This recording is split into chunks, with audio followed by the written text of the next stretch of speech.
Welcome back to the Chroncast, everybody. I am your host, Alex Rickman, editor and head writer at Canucks Chronicles. Joining me, as always, is Kaja Antic from Game Over Network and various other publications that I continue to forget. Kaja, how are we? Doing pretty good. How are you? Good, thanks. Hopefully my laptop doesn't crash again like it did the first time we tried to record this episode. Let's see what happens.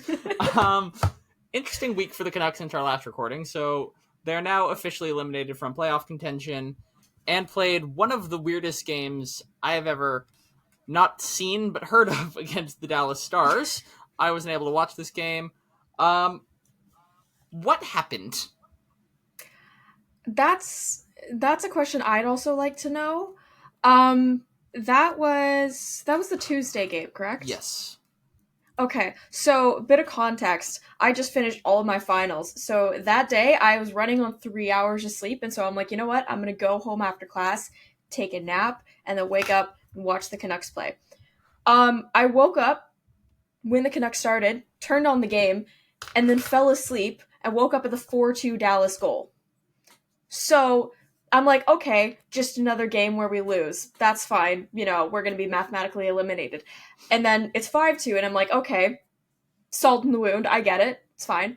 And then we kept scoring. I was getting notifications on my watch because I have like the score thing go here. And I was just like, it would buzz, and then my stream would happen like 30 seconds later. I was like, no way it's going. No way we scored again. Just no way. And yeah, 3 goals in a minute, and also the overtime winner. Absolutely wild. Absolutely wild. I don't know how they did it. I don't know how this Canucks team did it.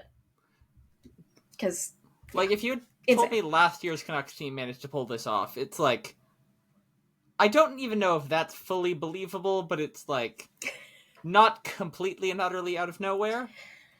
Yeah, I mean, like the Nashville series, it's believable. But then this, it's like a game that practically means nothing. You're not mathematically eliminated, but you're basically morally eliminated. Yeah. And I don't know why I worded it that way, but we're going with it.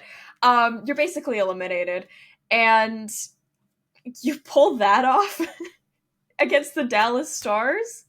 I mean, it was against Casey DeSmith, so like, I don't know. Karma, I don't know. But yeah, anyway, Canucks, just, what the hell? Yeah.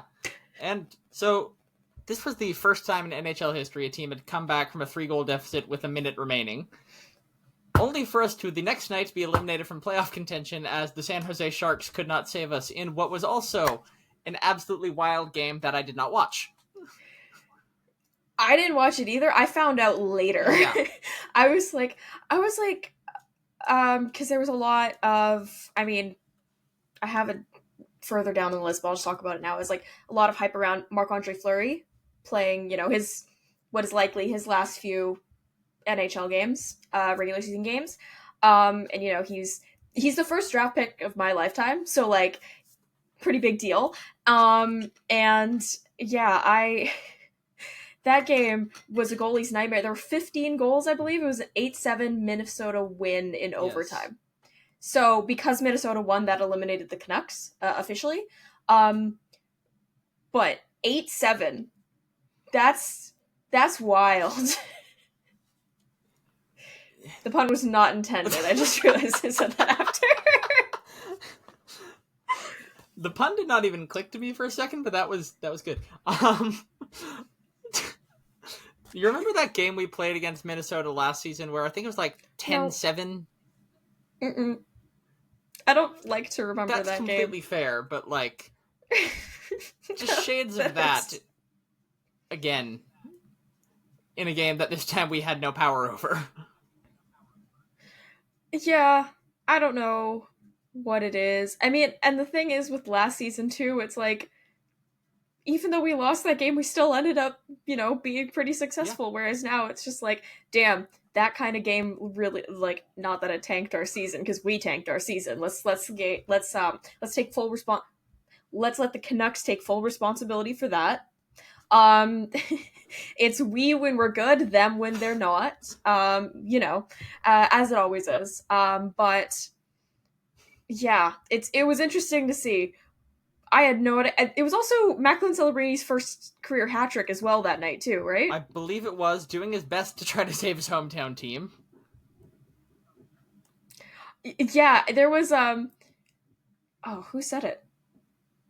Was it you that said it? I saw somebody was just like, "Oh yeah, well, it's not like the Sharks. It'll be fun to see the Canucks' potential playoff chances be revived by a San Jose Sharks team with a very young superstar who grew up a Canucks fan." He tried. Did what he could. I'll give it props to him. Maybe he's still reeling from the Rangers hitting his car. Which I'm like, I thought he didn't have a license. Yeah. So, you know what? Whatever. Now, tonight, Macklin Celebrini will not be trying to save his hometown team, as at time of recording, the Canucks will be facing the Sharks tonight. Before we get into that, though, we should talk about the Canucks game against the Wild. Another game in which I did not fully see. My journalistic integrity really on full display here. I did see the third period, though, and just have to say, Yakov Trenin, it is on site. Yeah. So, yeah. I'm gonna be honest, I missed the third period of that game. So, yeah, yeah, it's on site. That was like, he's already down, and you decide to go for another extra shot. It broke Forbert's orbital bone, which, if I remember correctly, is the one that like holds your eye where your eye is. I know that just because one of my favorite wrestlers also had a similar injury last year. So like I know what it is. It's kind of an important part of your face. So yeah, Yakov Trenin, and no retaliation whatsoever from the Department of Player Safety. Just wow, he hits him already on the ice. He's obviously injured. He had to have like assistance to leave the game. Like, yeah. And just on top of this all, while he's being escorted to the room, Trenin like basically shoves the ref too. Just to add insult to injury. And again, nothing from the Department of Player Safety. Yeah, like, remember, this was a couple years ago. Oh wait, no, it was Bunting got shoved by the ref. Yeah. That was the thing, and there was a whole uproar about that. But do you not remember, I mean, it was a bigger deal because, like, he fully checked the ref, but Weidman for the Flames, like, the Flames were still reeling from that, like, a season on because they never had the benefit of the doubt with the refs. Now, Yakov Trenin does this, and I'm not saying that the same situation should happen. I think every game should be reffed fairly. But, like, nothing from Department of Player Safety for breaking a guy's face and pushing one of the guys in the stripy shirts that you love to protect so much, and I don't mean the Vegas Golden Knights, like... They're catching strays. They won the division, and they're still catching strays. I do not care. But yeah. Like, where's the... I don't understand. Yeah. I just don't understand. And the worst part of this to me is this is not the first time this season that something like this has happened to the Canucks. Like, just a few weeks ago when Jason Dickinson hit Philip Hedl from behind, concussed him, Hedl will not play again this year. Nothing from the Department of Player Safety. But that's on his own volition. Like, let's be real here. He got injured on his own time. He's not playing. He did not get Bertuzzi'd, and he's banned from the NHL for the remainder of the season. Like, he also, there was another hit. Oh God, I don't remember what game it was. I think it was on either Celebrini or Bedard. Yeah. I think it was on Celebrini. Yeah, because Bedard's on his team, right? It was on Celebrini. He had a pretty high hit on him, and I'm like, that's an 18-year-old, and you're going after like that viciously. I'm like, what is your problem with the city of Vancouver? Like, it's a hand, bro. Luke Skywalker didn't have one of them, and he turned out fine. So, I don't know where I'm going with this. Can we change the hand? He broke his hand, and then the Canucks like ignored it. That Tanner Pearson? That was the whole drama. No, I swear it was Jason Dickinson also. Tanner Pearson also. Like, Tanner Pearson was the same situation, just different fonts. To be completely honest, I've blocked most of Jason Dickinson's tenure at the Canucks out of my mind just for my own mental health. Oh, yeah. Jason Dickinson. I'm gonna look at his Wikipedia page right now. We're gonna fact check this quickly. Check. But, like, just multiple completely dirty plays this year against the Canucks have gone completely uncalled by player safety. Like, at the end of the day, this is just ridiculous. We have the player to say the Department of Player Safety for a reason. Why are they not enforcing rules for player safety? Yeah, I mean, they're not exactly... Okay, injury Canucks. This is not going well for my search. Wikipedia, you have nothing. Okay, it's all about the Filipino thing! I need to know about what happened to him when he was at the Canucks. Kiefer Sherwood made it clear he would be seeking revenge on Jason Dickinson next season. Okay, buddy. That's, I mean, he'll still be with the Blackhawks, most likely, so... Don't think any better teams are going to want him. Okay, he was injured. I swear it was his hand. Hand injury. Canucks. Search. You remember? And it's all about Hedl again. Oh, yeah. Okay. Found it. I found it. Jason Dickinson said he had a broken hand last season. Okay. When he was with the Canucks. From October 2022. Do you remember when we first got Drew O'Connor, how for a few games John Shorthouse was calling him Jason Dickinson because I guess the number 18 jersey was confusing him? Hey, at least he's not calling him somebody else that wore number 18. Sam Lafferty! I was just going to say I thought we had a John Shorthouse moment, but okay, we're going there.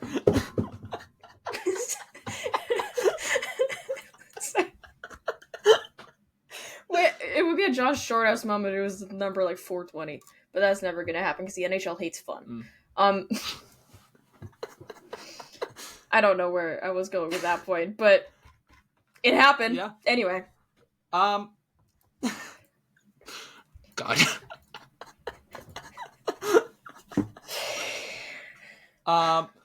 We should also shout out Ty Mueller making his NHL debut in that game against the Wild. Again, I missed 2/3 of the game, so I can't offer too much on his performance, but very good for him. 2 more debuts expected tonight, or again tonight is time of recording. I don't know when I'm going to be editing this, but Nikita Tolopilo will be getting his first NHL start between the pipes, and it appears that Kirill Kudryavtsev will be starting on defense. Yeah, I mean, these are like later picks, but have both turned out well, I believe, in Abbotsford, so it's good to see, with like regards to Mueller and Kudryavtsev. Tolopilo's been outstanding between the pipes out in Abbotsford this year. I love that it's in Abbotsford and you can actually call it the farm team.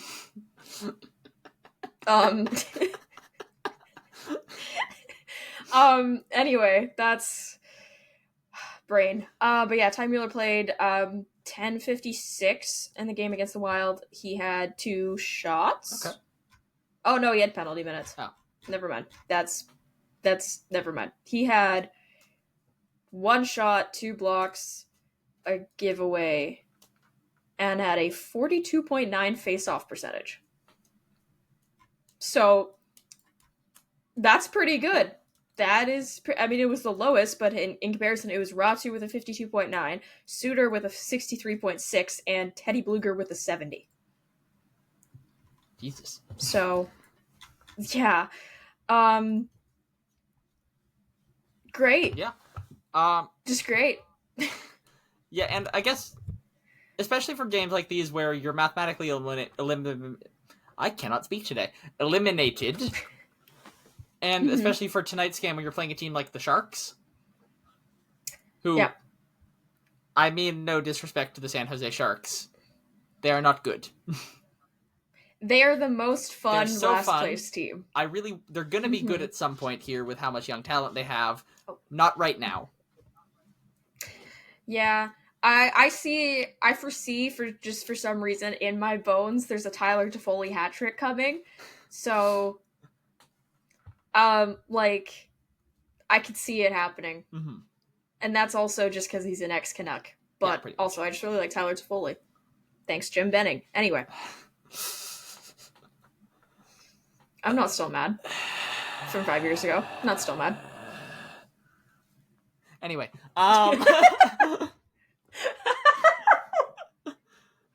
So, some reporting from, I believe it was Elliot Friedman today. I'm going to just quickly attempt to fact check this. Elliot Friedman on Rick Tocchet, effectively. So we don't... Rick Tocchet, I believe, as we found out, is one of the only NHL coaches who does not currently have a contract for next season. I think he's the only one. We looked this up on either a podcast or a Game Over stream. I remember that. I forgot what we found. I think it was last week's show. That sounds about We found right. it, and then it was like the only ones that weren't were like him and like Torts, but Torts is fired, so he's got bigger fish to fry. Let's bring back John Tortorella. Elliot Friedman reporting today that this is a tweet from Rick Dollywall, but quoting Elliot Friedman, "This won't drag on much longer. If he stays, he'll be the highest paid coach in Canucks history." Hughes' comments last week didn't go unnoticed by the Canucks. For those unaware, Hughes' comments were effectively that he would like to see Rick Tocchet back as the head coach of the team. Quinn, what are you doing? Kaja, can you tell us how you feel about this? I'm not going to question the captain. I'm not questioning the captain. You know, love Quinn Hughes. But bro, have you seen this team? I know you can say injuries, you know, blah, blah, blah, blah. Make up excuses, drama, everything. Where was Baldy during the whole thing? Where was he? He was being outcoached every night, even if you had your better players in the lineup. Even, and during all this drama that was allegedly going on, where, like, I understand it's kind of like the teacher telling somebody not to bully somebody else, and, like, it's not going to help in a situation, but, like, also you're grown-ass men. Like, I feel like on a man-to-man level, I'll never understand this, but, like, on a man-to-man level, you should be able to talk it out and be like, hey, guys, knock it off. But, yeah, he's being outcoached consistently. The results aren't there from this year. And the highest paid coach in Canucks history should not be Rick Tocchet. That's what I'm saying. Yeah, I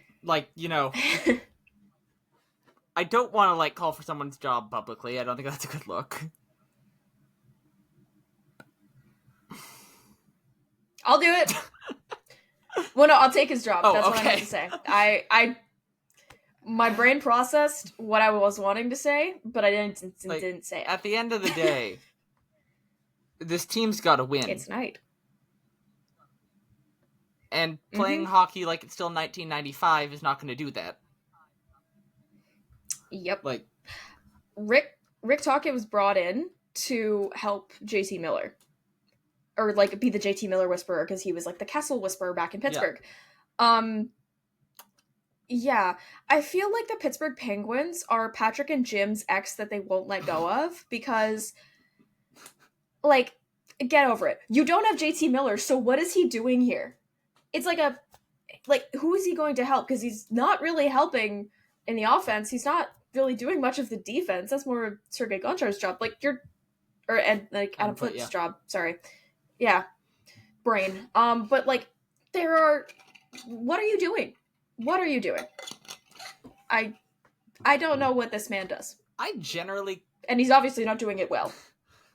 I generally kind of question the idea of bringing in a coach specifically for one player when you have 23 on your roster. So if you're not going to if you're there just for one guy, if you have the other 22 still going like we did last year, great. Okay. No questions.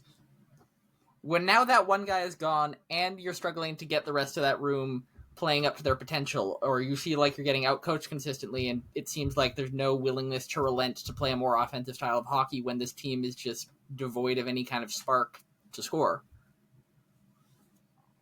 you have a problem. We got to address this. Yeah. Yeah. I don't know who we bring in. That's the problem. Because there's not a lot of free agent NHL coaches this year. Unless somebody gets fired in the offseason, which is plausible, but but do you want to put that risk? Like, I mean, I think been it's fired. They've been fired for a reason normally too. Yeah, true. That's where I'm at, and like, I just don't know. I don't know what'll save this team. You can't have that one girl rubbing Rick Tockett's head for good luck before every game. I don't think that's how that works. It might be how it works. We just need to try it. But like, it's his bald head is not a genie lamp. Okay? In fairness, though, that does have a 100% success rate so far. That's like having a 100% face-off percentage from a winger that just got pulled in to do it and somehow won against some fourth liner for they got called up. Like, that's what it's giving, you know? Yeah. I'm not even gonna deny that, yeah. Like, it was pure luck, and it was pure Casey DeSmith is in net. That's basically what it was. And I'm not saying that the Canucks were stellar between the pipes that night either, so I don't know. This is some vintage Chroncast talking about the shininess of Rick Tockett's head. Shout out Zach like, Ryan. Honestly, I feel like it is so shiny. Like, it's off-putting sometimes on the different broadcasts and stuff. So, like, there's a few games where I've been able to sit in the lower bowl in the Tocchet era. And in person, just watching the shine of his head, there's something magnificent about it. Like, the way the arena lights hit it, it just glows. Yeah, that's what it comes up as, like, because, I don't know, I don't spend my time at Canucks games looking at Rick Tocchet all that often, but, like, I like on the broadcast, you can, like, there's reflections of the arena lights. Like, how it looks like the freaking soft tires that Ferrari neglected to use this weekend. Anyway, we will be getting into that. Oh god, give it some time. Yeah. Anyway, give it some time. It's so shiny. It is. Like, maybe they need to pay him that much so he can keep up the routine, you know. Speaking of incredibly important Canucks news, this is one of, if not the most important story to hit the Canucks world in days, weeks, years, maybe Canucks history. The Vancouver Canucks have an ice cream flavor. Yes, they do.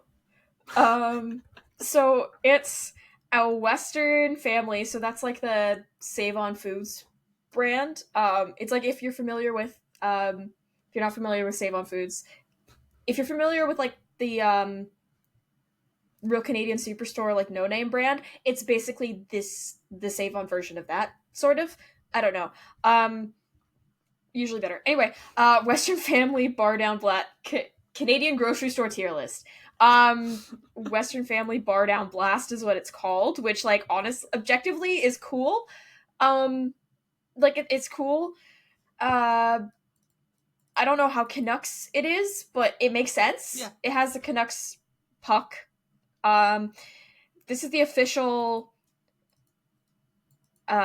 description from the Save On Foods website. Indulge in the official ice cream of the Vancouver Canucks. This delicious treat features creamy vanilla-flavored ice cream, swirled with a vibrant blue ripple. I'm assuming that's not flavored. The flavor is just blue. Blue flavor. And packed... RFK Jr. is like, now in to storm the border. They're putting blue now, not just red. That's a horrible compression, but packed with caramel-filled mini chocolate pucks. Oh, that actually sounds really good. And, you know, made in Victoria. Yeah. I gotta try this. There's coconut oil in it. I don't know why. Next episode, we'll do a live tasting. You get 8% of your daily calcium with it. And 1% of your daily iron, so... and it's on sale. This is not sponsored, it's on sale. No money has changed hands for us to talk about this. No, I'm just really invested in the fact that the Canucks, this is like the best thing to come out of the season. Objectively, amazing flavor combos they got. If they added cookie dough, I think it would be goated, but like otherwise, great. I mean, adding cookie dough Love to it. any ice Love to cream see is it. just a cheat code to make it perfect, but like, it does sound very good. Yeah. I'm still fascinated by what the blue ripple is, if it's like caramel or something, or if it's literally just blue flavored. I think it's just pieces of blue that are in the vanilla. Maybe?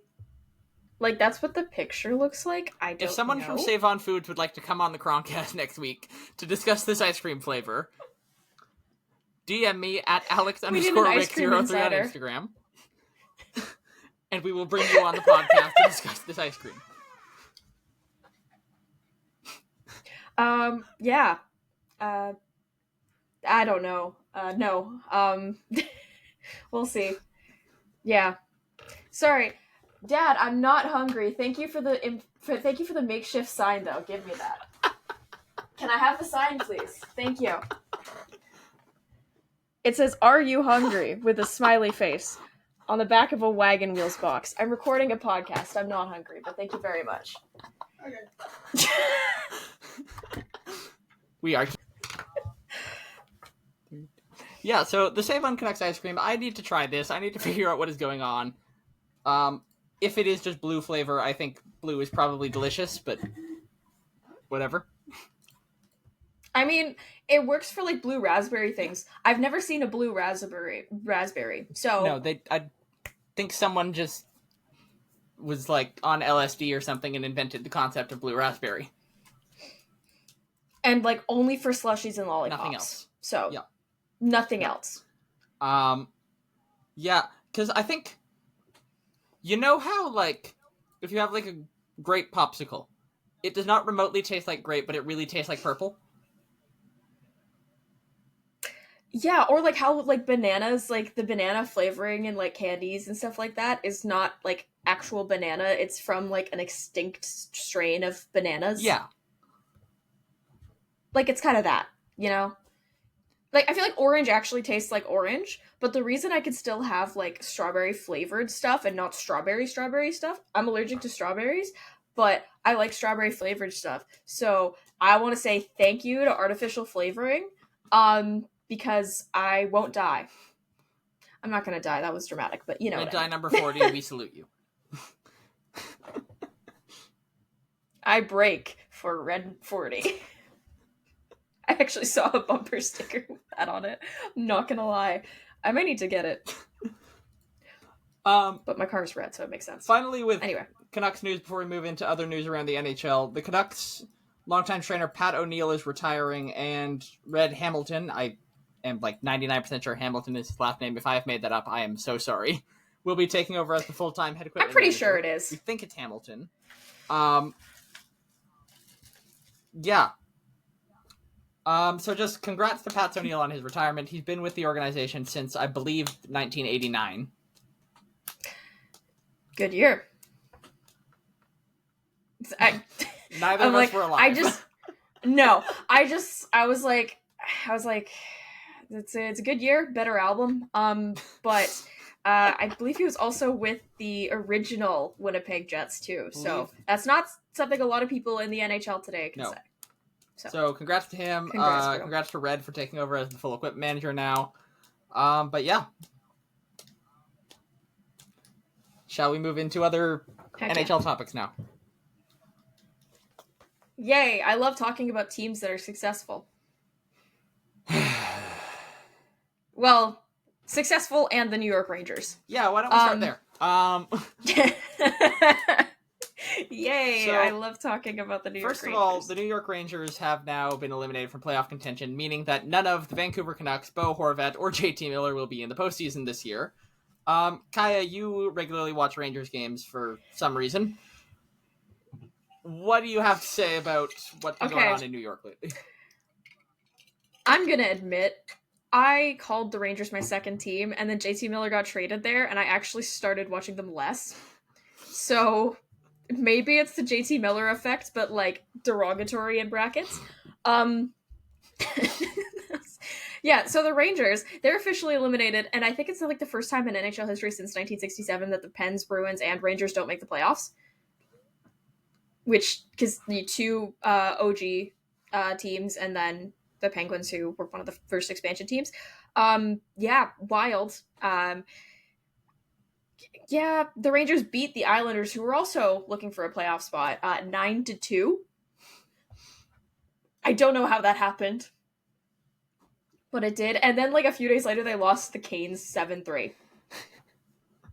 The New York Rangers, you are paying your goalies so much money, and for what? And they hype up their D core too so much, and it's just like, for what? For what? Honestly, you have Artemi Panarin, who can score goals like no tomorrow, and like that's it. That's all you have. Like, and you have Mika Zibanejad has nice hair. Like that's about it. That's about it. And they, put Chris Kreider on the trade block once in a while. I mean every year. So, you know what? Hopefully, they run it back next year. But in all honesty, this Rangers core, it's just so many question marks, Like, they got really nothing going for them.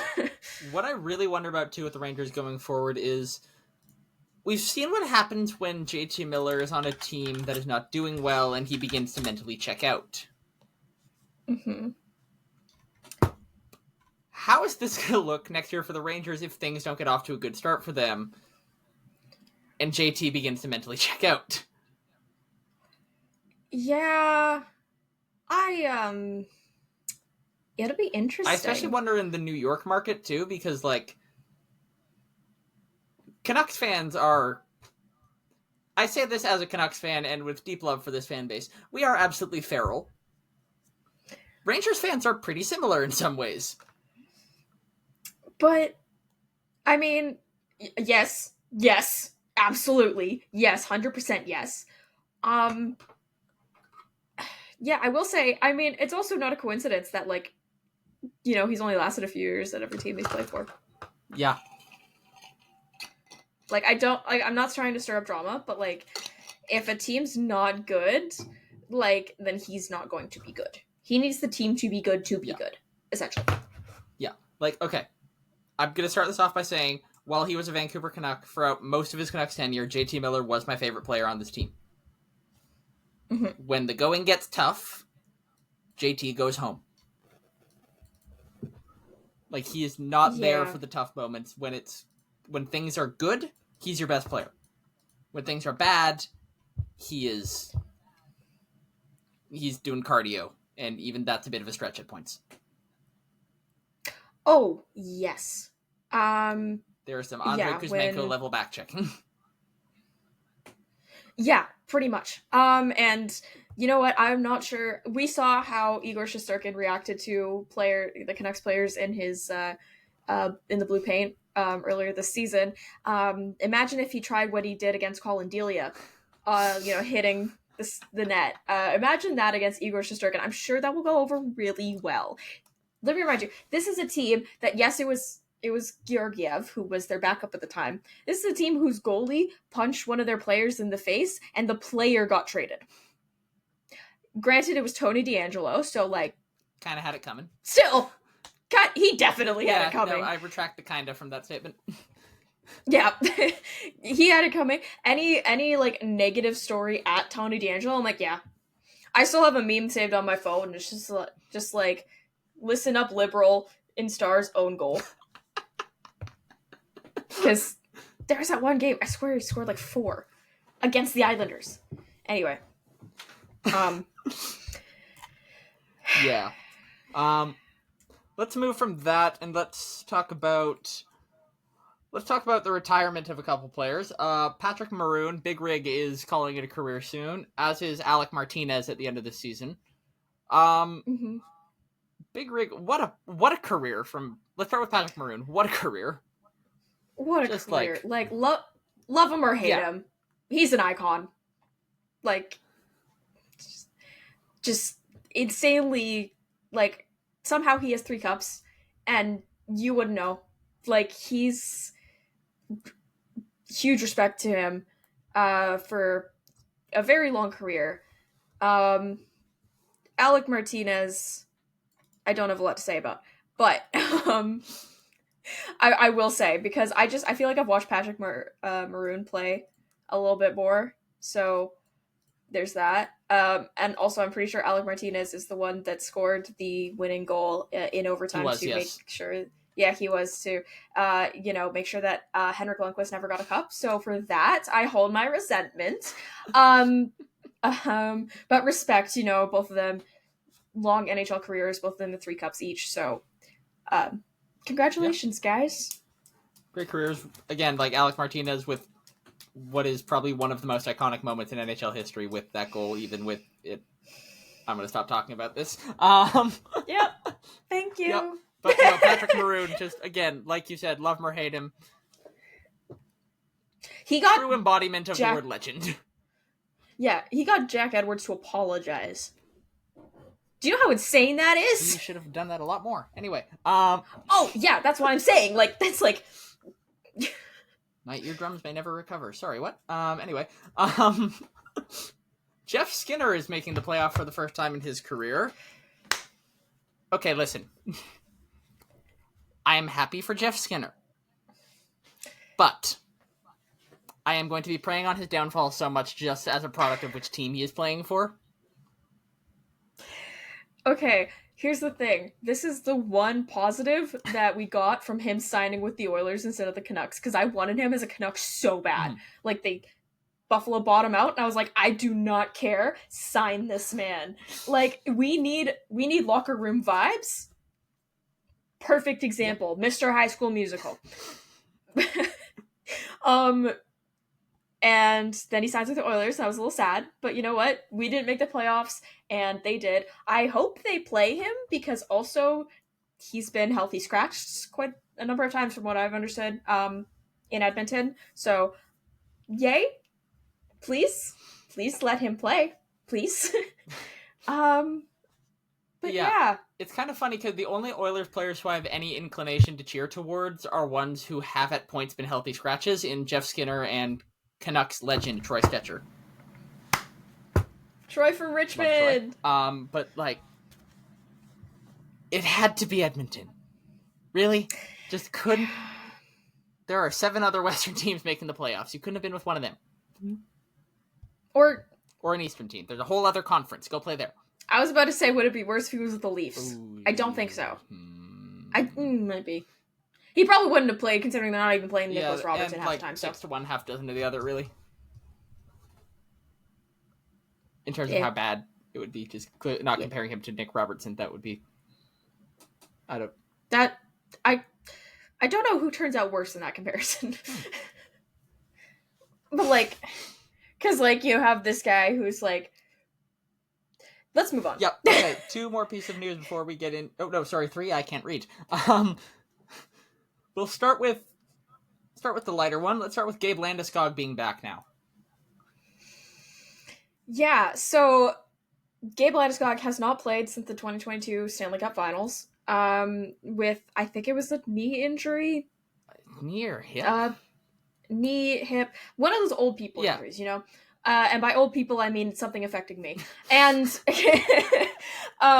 he has not played since 2022 Stanley Cup Finals, when the Avalanche obviously won the cup. And I mean, it's a story we've heard time and time again. Players make the finals and they play throughout the finals injured, and then they're injured and they have to like retire. Like saw it with Shea Weber, saw it with Carey Price.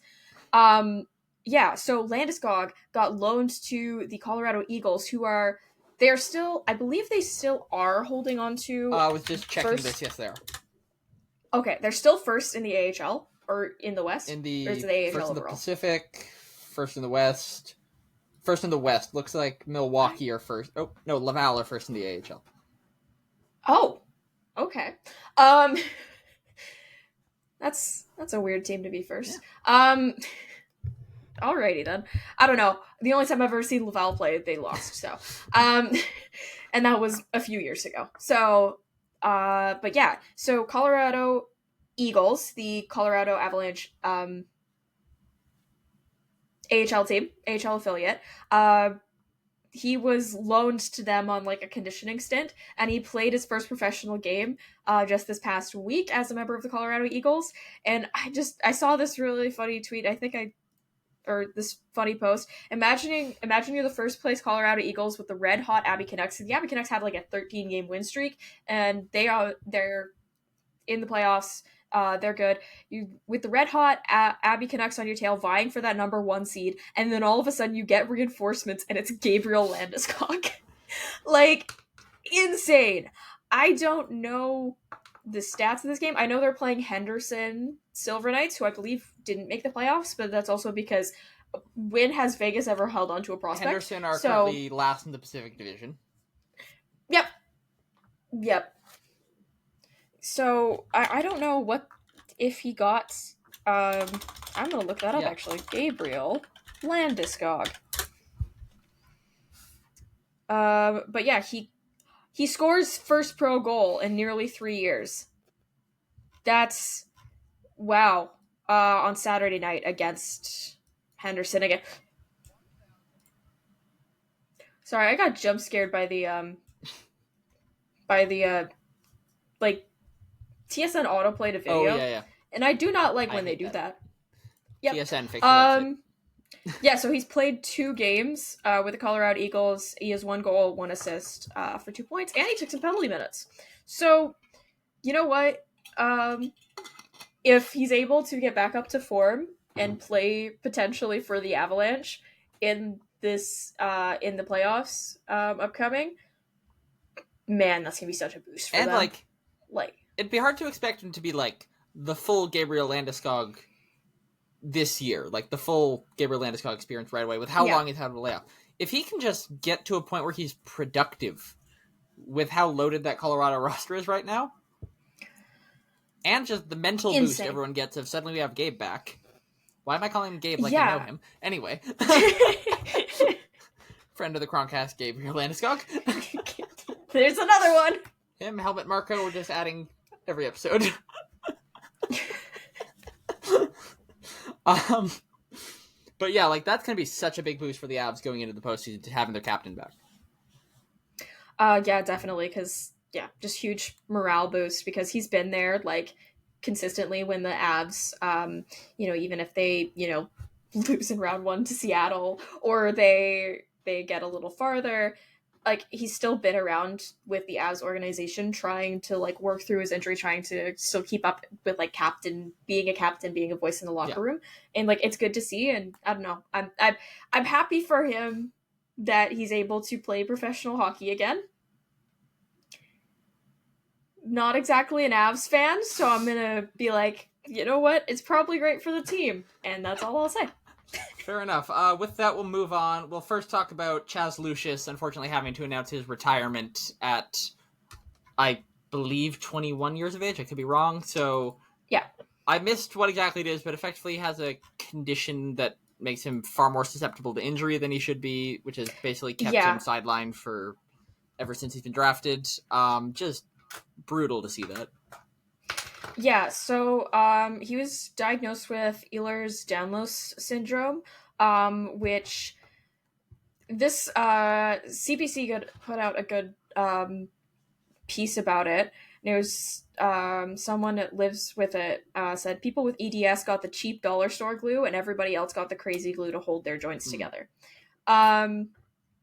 So because we got cheap glue, our joints don't stay in properly. And like lower, like minimal symptoms can be helped with like Tylenol, but like it's kind of it gets a chronic issue. Yeah, it's not really easily treatable, and reoccurring dislocations, chronic pain, and fatigue. And if you're a professional hockey player, that's not going to be good for you. Like if your joints are it's like something with the proteins that hold the joints, tissues, and organs together. So a pretty big thing. And yeah, it's awful to see that, considering he's just 21. Like, he's just starting out. He was playing in the 2022-23 season, and then just announced on Tuesday that he was retiring from pro hockey after the diagnosis. So yeah. But I mean, it's good that like the hockey community is talking about it, because a lot of people also just don't know what this is. So no, like I had not heard of this until the announcement, and I'm still like very much learning what it is. But yeah, just really rough break for him. Yeah. And just with that, we'll move into our final hockey topic before covering other sports. So, a few weeks ago, Aaron Ekblad was given a 20-game suspension for PEDs. Kaja messaged me the other day saying she had something she wanted to talk about on the podcast. Fire away, Kaja. okay, so he uses some kind of he said it was for an injury that he didn't get the thing, whatever he took, cleared with the medical staff properly, which like okay, fine, whatever. Do I believe it? But yeah, so he didn't get that, whatever it was, cleared. He fails the regular, testing that the NHL does, and he gets a 20-game suspension for using performance enhancing drugs, PEDs. 20 games. He's allowed to come back in the playoffs. Like, I think by game 2 or game 3 for the Panthers. I think he's... And it's not... Sorry, go ahead. And it's not like it's like a lesser-known player. It's Aaron Ekblad, who's one of the key parts of the Florida Panthers. Yeah. And I understand it's probably, like, in the NHLPA's, like, logbook of things, of, like, X means X amount of suspension, kind of like the fines and stuff like that. It's capped at 5,000, everything. With this one, okay, not defending what Shane Pinto did, but Shane Pinto got 41 games, half a season, for like basically a rookie. Just because I do not know the full situation, but just because he like let his friend gamble on his computer or something like that, like from my understanding. So this guy who broke the rules of the NHL about what substances you're allowed to take to make sure that you maintain a level of fairness, he only gets 20 games. Somebody using your computer gets 41? Yeah, doesn't sit right with me. Yeah, so from my understanding with the Pinto situation, and again, I have not brushed up on this in a while, I could be way off base. There was some sort of gambling connected to him. I don't know what it was. Did not involve Ottawa Senators games. May not have even involved NHL games, to my knowledge. And he gets 41 games for this. What are we doing here? Like, first of all, he has a Bet99 ad on his helmet. Let that sink in for just a second here. He is a walking gambling ad when he plays. Mm-hmm. Do you have an update here? No, okay, I was just going to say, you also, just continue, yeah. Or, like, there are cases, I'm going to go to a different sport here. I'm going to talk about the NFL. Calvin Ridley, while sidelined with an injury, was suspended, I believe it was a year for gambling, while a member of the Atlanta Falcons. He at no point bet, I believe he did have bets on the Falcons, but they were exclusively on the Falcons to win games. Mm-hmm. And he gets a year for that. When you have guys in the NFL who have had domestic violence suspensions be like 1 game or 4 games, or cheating suspensions, or this or that. He places bets on his team to win, which if anything should be further motivation to do your best and play well. And that's a year. Mm-hmm. What are we even doing? Like, I'm not like defending sports betting and all that stuff, but I don't know. It was one of the longest suspensions in league history. Yeah. For allegedly, okay. Suspension was not the result of formal disciplinary actions. Pinto had been under investigation since the early summer after an NHL betting partner had flagged issues with Pinto's accounts details with the league, and Pinto had also been reported to have connections with third-party proxy bettor. So it was probably one of the NHL like betting like buddies, I'll say, being like, hey, this guy's not using, like, I don't know if it was like a legal site, because there's like certain sites that are legal and some that aren't. Like in Ontario, there's way more sports betting sites that are legal compared to here in BC. Not entirely sure about that, but like no evidence was found of him wagering on NHL games. And he got suspended. Like, I don't understand. Like you said, domestic violence thing in the NFL, I mean, I don't want to say it, but like there are certain players that, you know, they still have had long careers and they still continue to play with stuff like that. They still continue to coach doing stuff like that. So yeah. Anyway. Yeah. Or just focusing on Ekblad too, getting 20 games for this. Like, I do wonder if there's... So, in baseball, they have adopted a policy for steroid-based suspensions, where first offense you get 81 games, second offense you get 162, which in baseball is a full season if you don't know, third time it's a lifetime ban.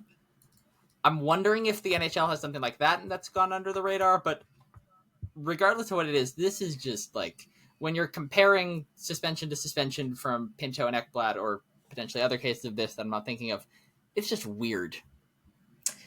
Yeah, I'm like, because the only other player that I can think of that was like caught with PEDs, which is a weird sentence to say, but like got suspended, it was Nate Schmidt, right? Like when he was with Vegas, I think it may have Canucks legend. Prior to the he was suspended 20 games. He got extended while he was serving a suspension. Prior to the 18-19 season, he was suspended for 20 games. So like I'm assuming it's like a 20 games just blanket thing, but I don't know. Just like, I don't like it. Effectively what this boils down to, I believe, is make it make sense. Yep. Yeah. Yep. On that note, we'll go into another sport that likes rules that don't make sense. Let's talk about the F1. Okay. Bahrain Grand Prix. It was a good race. Mm-hmm. Admittedly. Not for the teams that I like, but you know what? It's okay. As long as Lando Norris didn't win, I'm fine with that.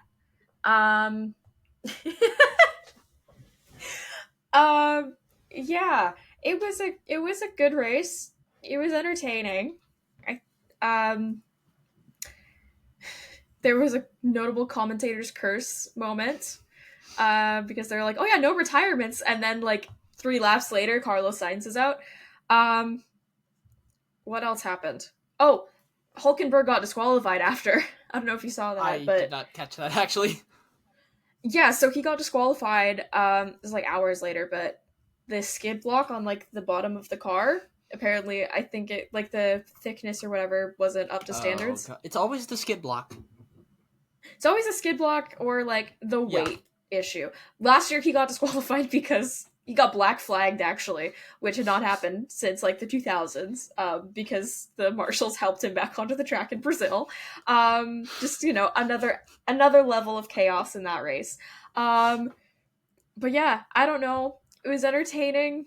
I don't have a lot of other words to say with it, really. Just Yuki Tsunoda has his first points at Red Bull. And Christian Horner said something that made me pissed off, and I don't remember what he said, so I'm looking for the notification. I really just want to... I pretty much just have 2 words to sum up this race. Ollie Behrman. Right. Yes. This kid is insane. He's dragging a Haas into... I think he started 20th, if I'm not wrong. Yeah. And he drags this car... He drags this, effectively a ride-around mower, into 10th. Okay, he's not driving an Alpine, but let's be real here. Let's be real. But yeah, he drags it into 10th. We know what he's capable of. We saw him last season, you know, his first race he was driving a Ferrari, but he was the first driver, I believe, to score points for 2 different teams in their first 2 appearances in the same season. It was one of those like very specific stats, but he's the only person to have done it in F1, and to be like 19 or 20 or however old he is, like he's still very young. He's one of the rookies this year, and yeah, amazing race from him. He's just had an amazing season so far.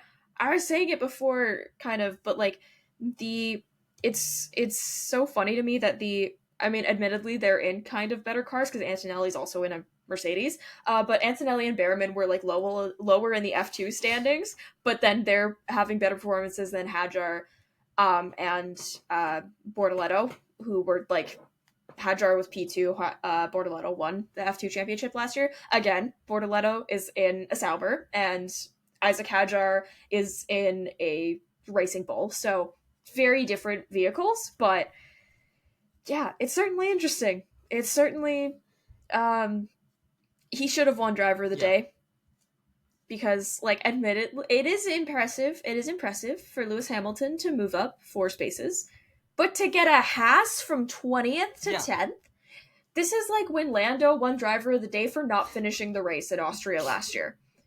Like, I'm still mad about that. Like, it was ridiculous. There were so many other drivers that you could have given it to, and you give it to the guy who didn't even finish. Anyway. There was also something poetic in the rookie discussion about not even mentioning Jack Doohan. Or Liam Lawson. But, like, is Liam Lawson a rookie at this point? Sort of a rookie. I feel like there should be a rule of, like, you know how, like, the Calder Trophy, you can only play X amount of games and stuff like that? There should be a rule with that of, like, X amount of games or stuff like that. Like, that's why I believe they sent, like, Harameki back down so that he could potentially be in the Calder running next year. Which, I mean, makes sense, because this year's rookie class was very good, and next year's probably will not be as There's not, like, a Celebrini or a Bedard. Exactly. It's not going to be until, like, the next season after that we get, McKenna comes in and... Did you see that goal? Oh my god. This kid scares me. Oh, yeah, no, it's going to be terrifying when, like, Anaheim gets him or something. And it's just be like, oh. San Jose gets him too. San Jose or Chicago, one of the teams in... Oh god, he's Bedard's cousin too. Their second cousin. He They're is? second cousins. Oh my god, okay. That would be hilarious. Anyway, yeah, it's kind of like they need to label, to me, Lawson's a rookie because he hasn't raced what would be a full season in today's F1 with 24 races.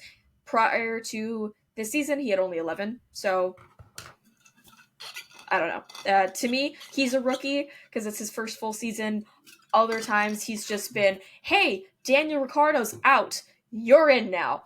Because that's basically been his job for the last 2 seasons, and now he's here. Well, he was in Red Bull, and now he's back at Racing Bulls. So, there's that. Yeah, Liam Lawson and Jack Doohan, I just feel so bad for him. I feel so bad for him. Like, he's... Like... It's not his fault the car sucks. And it's not his... It's not his fault. His contract has, I believe it's 6 races his contract has an out after. I can't believe that was, like, actually... I thought it was a rumor. Yeah. And like, just based on how ridiculous it is. And you're going to have the guy that cost Williams the most money throughout the season in Colapinto potentially coming in, or Paul Aaron, who, to my understanding, has not shown significant promise in the lower feeders. I may be completely wrong with that. But you're going to bring in these other guys when you have... I don't know, Jack Doohan, he was in the points for most of the race in Bahrain. He just dropped back because, you know, he's driving an Alpine. Like, oh, sorry. The thing is, at the end of the day, too, if you want to improve your lineup, who is going to sign at Alpine right now? Exactly. No one is going to want... That's one of, if not the least desirable seat in F1. Yeah, and it's not like in the NHL where you, like, if you sign with, like, a bad team like San Jose, you're living in San Jose. If with Alpine, like, it's just... I was going to make a France joke, but I couldn't think of it properly.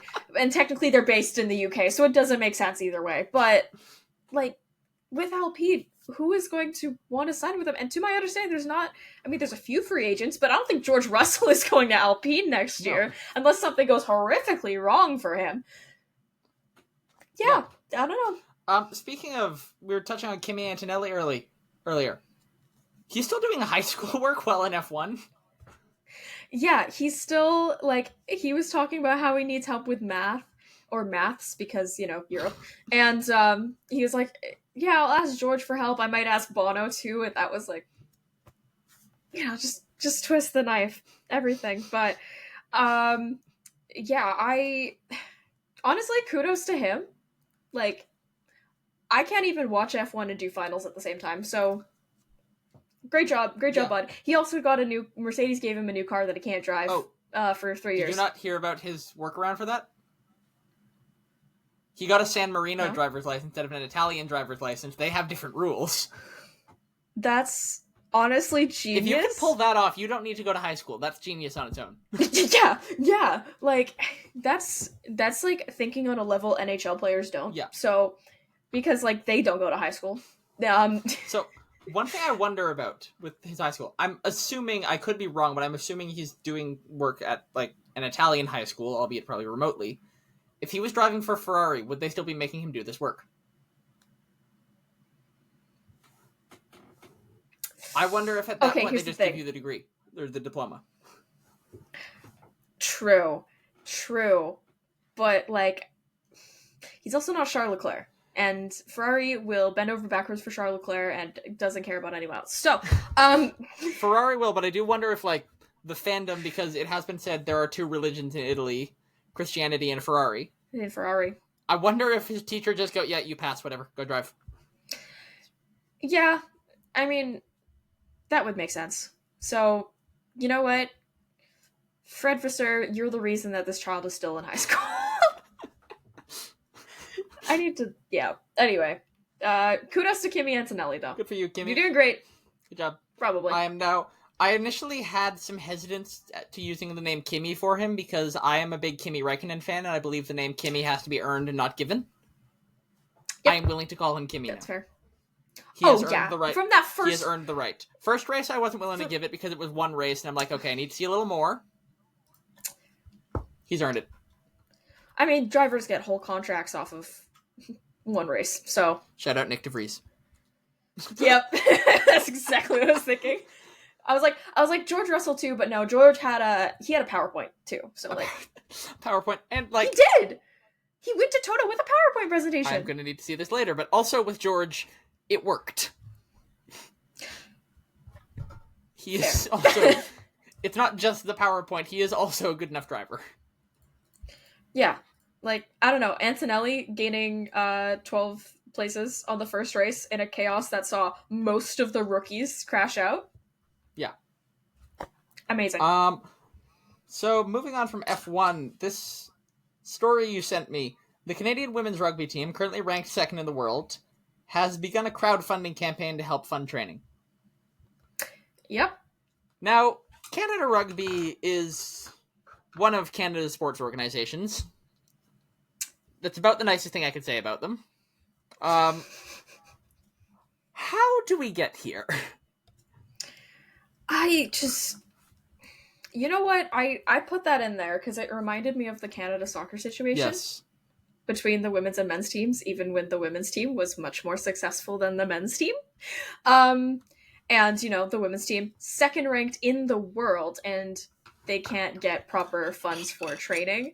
And, like, a lot of these athletes have careers outside of their sport, which is not easy to, like, keep up with. Like, they, the women's worlds, which we'll talk about in a couple minutes here, they're, like, the hockey tournament, they were talking about how, like, because of, like, places like the PWHL, they are just thinking about hockey. They're just thinking about their athletic craft, their athletic abilities, their skills, keeping up with that, their training, facilities, etc.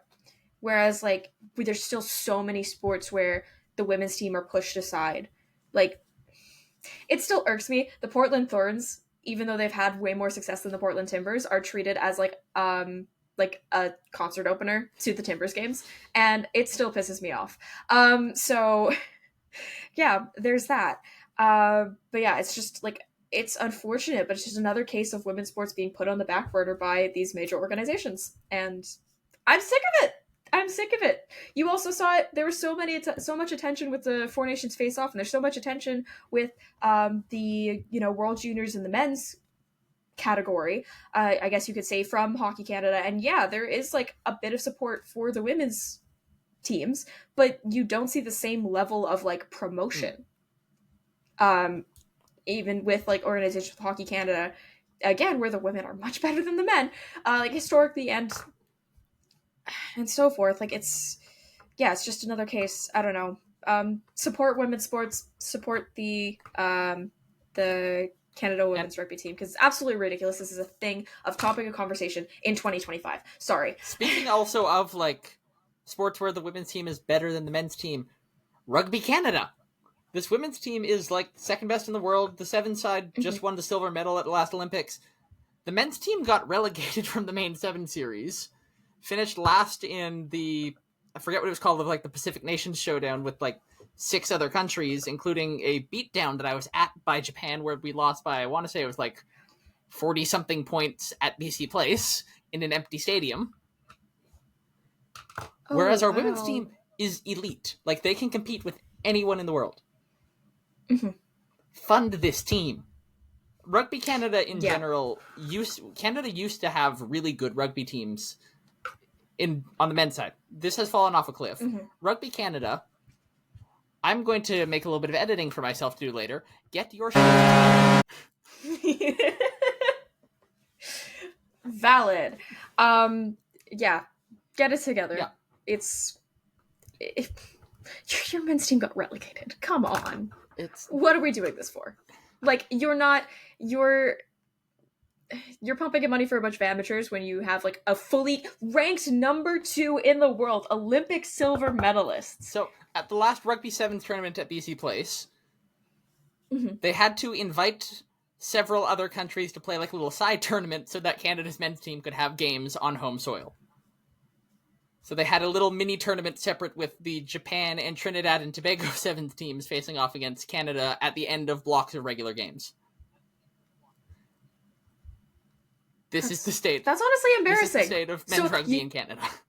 So you're bringing in these other teams. You have the money to do that, but you don't have the money to actually take care of the athletes you already have. I don't know if this was a Rugby Canada thing or like a 7 series thing. I don't know where the money was coming from. Oh, okay. But if that was coming from Rugby Canada, good lord. I would be sure, like, they'd have to have some involvement in that decision. At least regardless. like signed off on something. I don't know. Like not maybe again. I don't know who was funding it. It might have been HSBC who sponsored the tournament. It might have been World Rugby. It might have been Rugby Canada. It might have been some split. Might have been some like private investor. I don't know. It was Francesco Aquilini. Nope. it was Craig Kerfoot. That's why he's selling the team.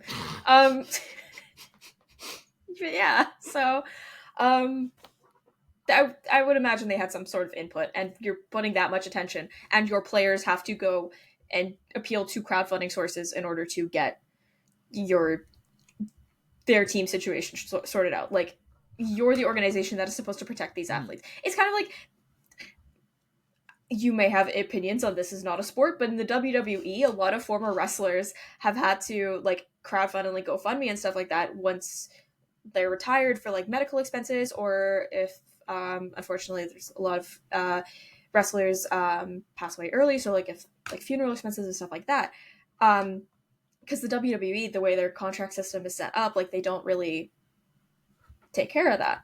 So, and like a lot of wrestling fans like take over that. So I don't know, hopefully we'll see a similar push from like just rugby and women's sports fans in Canada and elsewhere. But honestly, an embarrassing look from Rugby Canada. Simple. Yeah, not much more to say about that, really. That's just embarrassing. Let's move on to the Vancouver Whitecaps. Before we get into the bigger stories surrounding the Whitecaps, we'll talk about the game over the weekend. Yeah. So I wasn't there. I was. Yeah. So first of all, we'll just say attendance for this team needs to go up soon, because this is so good to watch. I no longer recognize my club, and I love it. I no longer recognize my club, non-derogatory. Yeah. Like, pretty much. Like, sometimes I just can't believe that this is the Whitecaps. Is Jesper Sorensen doing voodoo? What is going on with this team? So if anyone missed this. The Whitecaps beat Austin 5-1 on the weekend at BC Place. That one for Austin also, I believe, came in the 88th minute while it was already 5-1, or 5-0, excuse me. Banger of a goal for an absolute nothing burger. Chris Paul.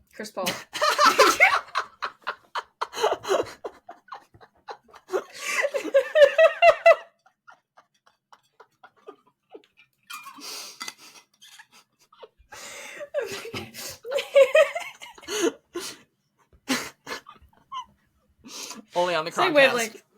Yep. Great goal. Brian White with a 4-goal performance. Emmanuel Sabby scoring the other one. Multiple posts hit and a missed penalty from Daniel Rios. This could have been like 8 or 9 goals with a little bit more luck, and I know it's weird to me talking about luck in a game where it was 5-1. Austin at this point, I believe going into this game, had given up either 3 or 4 goals throughout the season. The Whitecaps are now top of the league, have scored the most goals in MLS, have conceded the fewest goals in MLS, done pretty much all of this without Ryan Gauld, their best player, and a lot of it without Sam Adekubi, another key piece. Mm-hmm. Yeah, because he was injured at the home opener. Yes. So, early in the home opener, early in the home opener, he's only played one game. Yeah. Like, in MLS play, he only played the one game against Portland and also, like, scored. But, and we won. But, like, yeah, the reason I know it was the home opener, because I was cutting B-roll for like, a documentary project I did, and I have part of, like, the Sam Adekubi walking off, and I'm just like, yeah, it was the home opener. Yeah. It was against the Galaxy. So, effectively, what I'm saying is, bring on Miami. Mm-hmm. So, the Whitecaps will be playing in the semifinal of the CONCACAF Champions Cup. Why did we change the name of that tournament? Okay, anyway. Against Inter Miami in a 2-leg tie against Inter Miami, who have this, apparently a player who people have heard of. Anyway. Yeah, Julian Gressel. Oh, right, that's it. Oh, Fafa Pico as well. Oh. The return of Fafa Pico to BC Place. I can't wait to boo him. Can't wait. This time it seems like the Barcelona reject will be traveling to BC Place.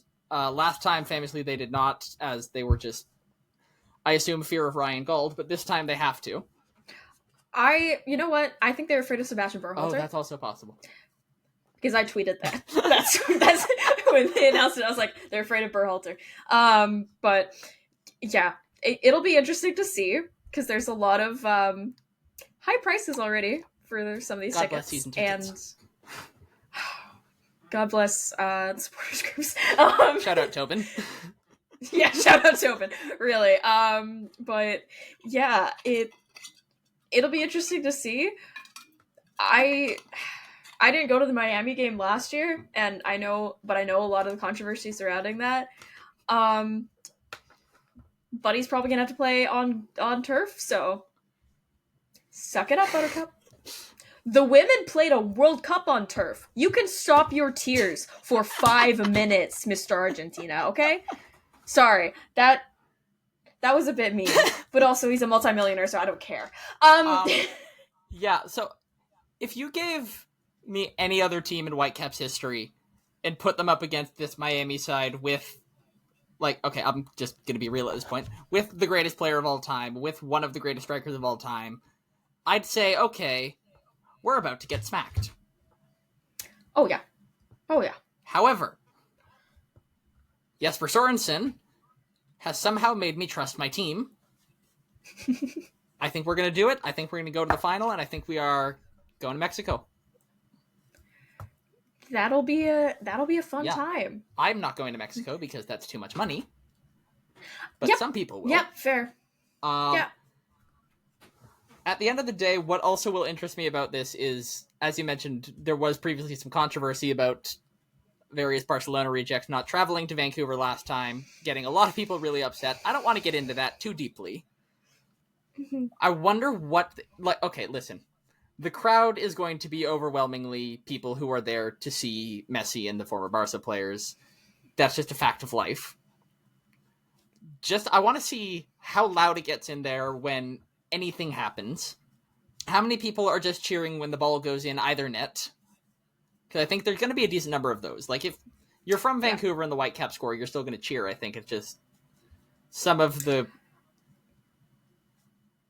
I was just going to fans, say. but I'll use a different word. People who are there to see. Just kidding. Are they people now? I'm convinced Miami fans were all like created in a lab. AI generated. They are AI generated. David Beckham is a pioneer in AI generation because he somehow created this club. And sorry, I wrote a whole piece about Miami, so I'm like, and like the Messi issue in the MLS. So I'm like all, yeah, just I have thoughts. That's very fair. Ultimately, Whitecaps, lock in. Let's go do this. Lock in. I do not care. We play Minnesota after. We're playing away. Are we playing away this weekend, or do we have a game this weekend? We are away. Okay. I hope we're away. Where are we away? Let me look Okay, up. we're just gonna fact check this. Whitecaps. Yep. I should know this. I have it on my actual. Okay. We are in St. Louis. So on Saturday. Okay. At 5:30. Oh, okay. The stats, the win probability on Google says St. Louis 42%, draw 27%, Vancouver 31% for a win probability. Okay, but I see it if we're resting players for the game on Thursday. Okay. Yes, I didn't factor that in. Yeah. The other thing I'm wondering... Max Anchor. Sorry. The other thing I'm wondering for this game is... So the Whitecaps have a few guys out injured right now. I wonder how many may be able to return. Seems like Sam Adekugbe may be back for this one. May also have Jaden Nelson back. I wonder about Gold. I wouldn't hold my breath at this point, at least for the home leg. Maybe the away leg, but... Yeah. That's what I was going to say. Yeah. Like let's see it. Either way, though, this team is proving right now that they can beat anyone without their star players. Let's go beat someone without our star players. And just... Let's go beat... To anyone listening who is not a regular attender of Caps games, I know we have some friends in the supporter section who like to listen to the show. Shout out Kieran, absolute legend. Come support the Caps. You're from Vancouver. Support your local team. It's not that hard. Don't be plastic, support your local club, which is ironic from NYCFC. But, like, I didn't realize the irony of that tifo. Actually, either. Yeah, I was just like, I just remember seeing that. I saw it on Reddit, of all places. And I remember going through the comments, and people were just like, ironic. And I'm like, okay, well, but still, you know, it makes sense. Oh, man. Yeah. So, anyway, let's move on from this. Women's World Championships. Okay, so I have watched most of the games. I missed the one yesterday against the United States, but Canada, last week won 5-0 over Finland. And Jen Gardner, shout out, she plays for the Montreal Victoire. She's from Surrey, got her first international goal in that game. She had 2 goals and 1 assist in that game. I believe she also got a goal again today in the game against Czechia. They also won 4-0 over Switzerland. They conceded their first goal against the United States yesterday, where they lost their only loss of the tournament, 2-1. And then in a very tight game, which was tight in the first 2 periods, and then about like 15 minutes left in the third, Canada just went off. Canada beat Czechia 7-1 this morning.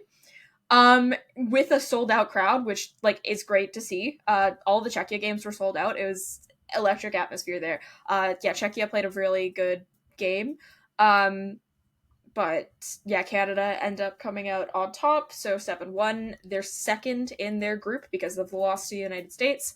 And I believe quarterfinals are coming up later this week, so be sure to watch that. It should be on TSN, so yeah, it's a good shout. Marie-Philippe Poulin has a point in every single game this tournament, and she's chasing down Jana Hefford for the most goals in the Women's World Championship tournament as well.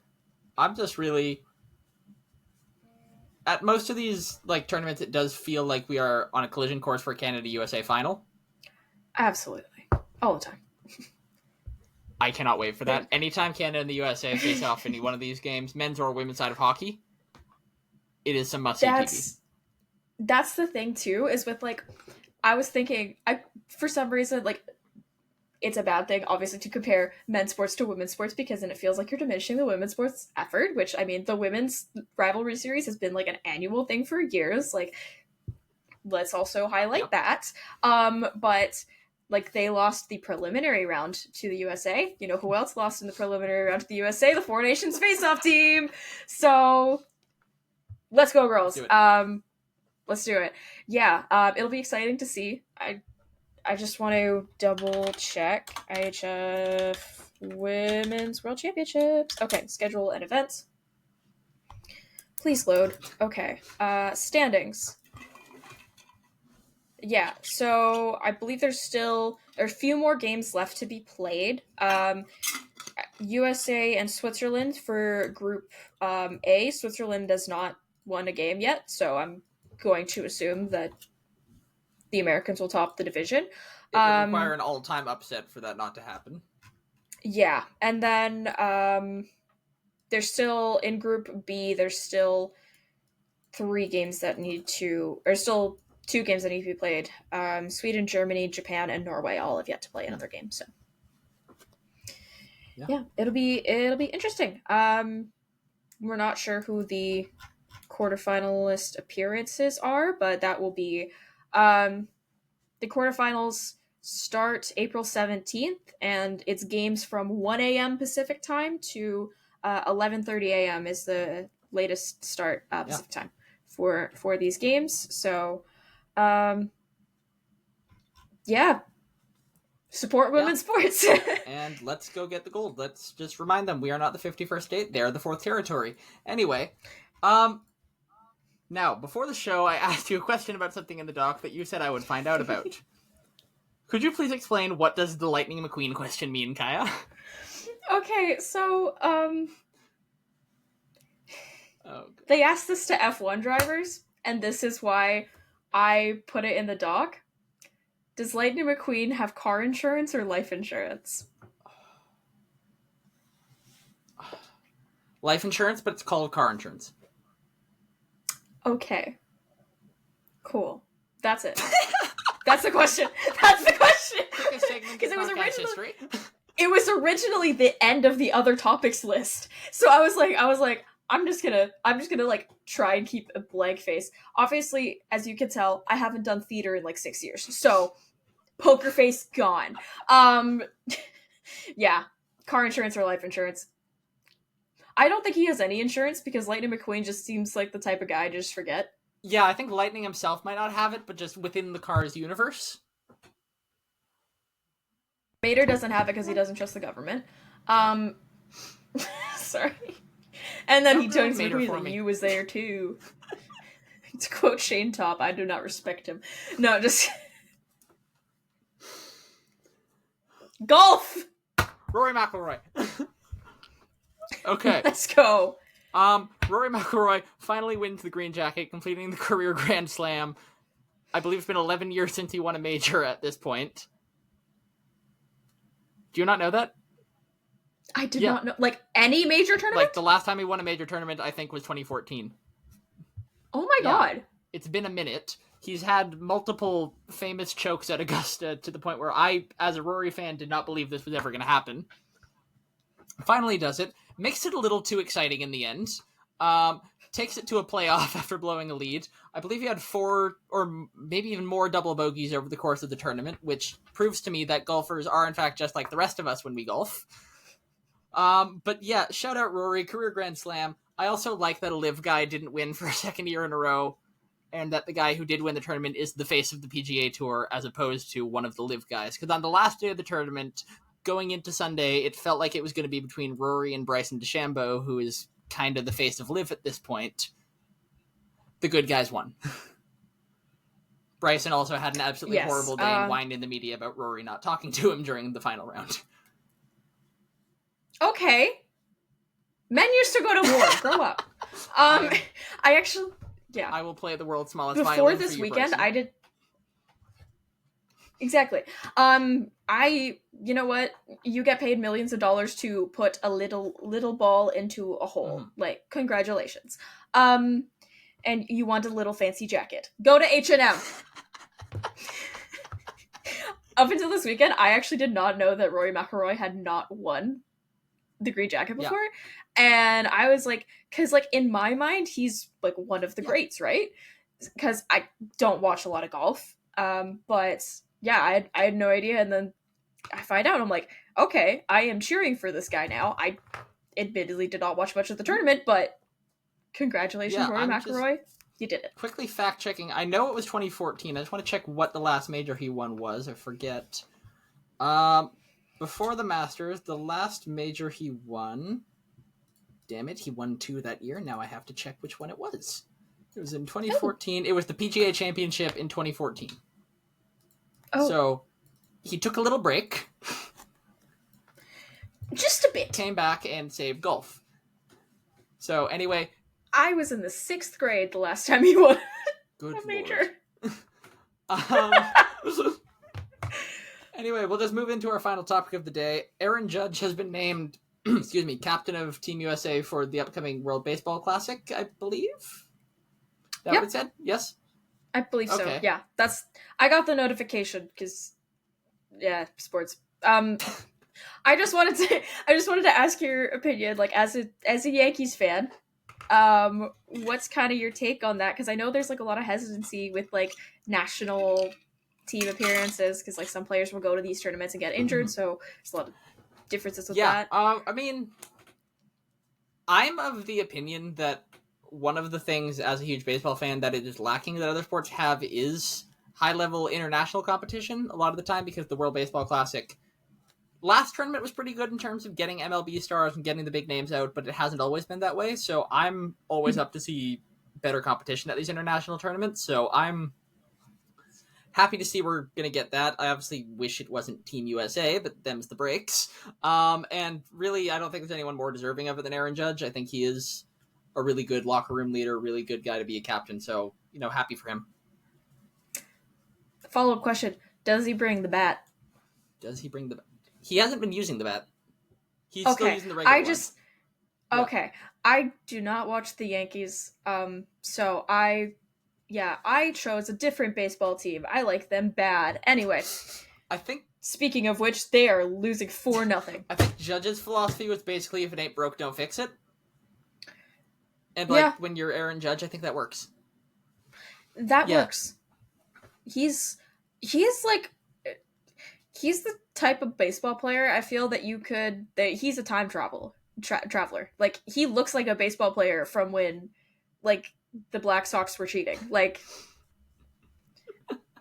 which was 1919. Need I remind you all. Feels like it was just yesterday. Yeah, exactly. That and the Titanic sinking. I just got a notification. Sorry, I had a hold. So, Lexi LaFleur Brown, her husband is ex-NHL player, now turned Seattle Kraken commentator JT Brown. Oh, yeah. She wrote a book, and a lot of people have had mixed reviews of it, and she's an awesome social media follow. I forgot I put a hold for this book at my local library, so support your local libraries, but also, I forgot about that, so I had to pick it up. And that's going to be a fun read. Nice. Yeah, anyway. Anything else we want to talk about, or should we begin wrapping this episode up? Good to go. Yeah. All right. That's it. Thank you all for listening. If you want to check out any more of the stuff we do at Canucks Chronicles, just follow us at Nux Chronicles on Instagram. We also have a Blue Sky that I really need to start posting on. You can follow me at Alex_Rick03 on Instagram. Kaja, where can the people find you? You can find me Kaja May pretty much everywhere. Kaja with a J, May with an E, because that makes sense. And pretty much on all platforms. You can also find me on the Game Over Network. All right. Thank you all for listening, especially Helmut Marko. Have a good week.